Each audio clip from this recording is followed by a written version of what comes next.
পবিত্র ওমরা পালনের জন্য টাকা নিয়ে প্রতারণার শিকার হয়েছেন 2 শতাধিক মানুষ। তাদের হজে পাঠানোর কথা বলে টাকা নিয়ে পালিয়ে গেছেন বার্ডস আই হজ কাফেলা প্রতিষ্ঠানের মালিক। ভুক্তভোগীরা জাতীয় প্রেস ক্লাবের সামনে এক মানববন্ধনের আয়োজন করেন। প্রতারিত যাত্রীবৃন্দ প্রতারক বার্ডস আই হজ কাফেলার কর্তৃপক্ষের বিচার ও ক্ষতিগ্রস্তদের ন্যায্য ক্ষতিপূরণ নিশ্চিত করতে জোর দাবি জানান।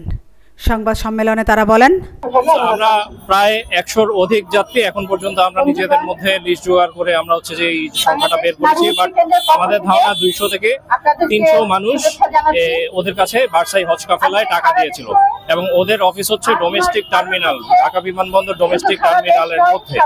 তো এরকম একটা জায়গায় থেকে ওরা আমাদের সাথে প্রতারণা করেছে এমন একটা সেনসিটিভ বিষয় নিয়ে, যেখানে আমরা হচ্ছে যে রমজান মাসে আল্লাহর ঘর দেখতে চেয়েছিলাম।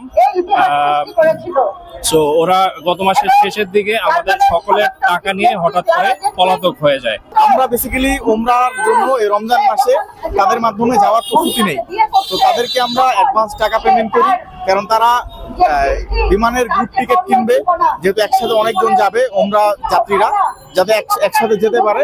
তো আমাদের কাছ থেকে টিকিটের টাকা কথা বলে তারা অ্যাডভান্স টাকা নেয়, তো আমরা টিকিট এবং ভিসা বাবদ টাকা তাদেরকে পরিশোধ করি, যেহেতু আমাদের নিয়ত হচ্ছে আমরা এই পবিত্র রমজান মাসে ওমরা করতে যাবো।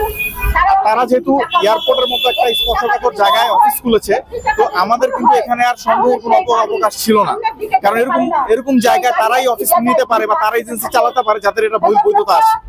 তো এখানে সিভিল এভিয়েশন তারা তাদের একটা উদাসীনতার পরিচয় দিয়েছে, যে তারা প্রপারলি কোনো কিছু মনিটরিং করে নাই, তাদের জায়গার ভিতর বসে এরকম একটা প্রতারণা তারা করলো। তো আমরা চাই ধর্ম মন্ত্রণালয়, সিভিল এভিয়েশন, বিমানবন্দর কর্তৃপক্ষ তারা একত্রে এখন যারা ওমরা করতে যেতে পারতেছে না এই প্রতারণার শিকার হয়ে, তাদেরকে ওমরা করার ব্যবস্থা করে দিক। আমিনা ইসলাম, আজকের সংবাদ।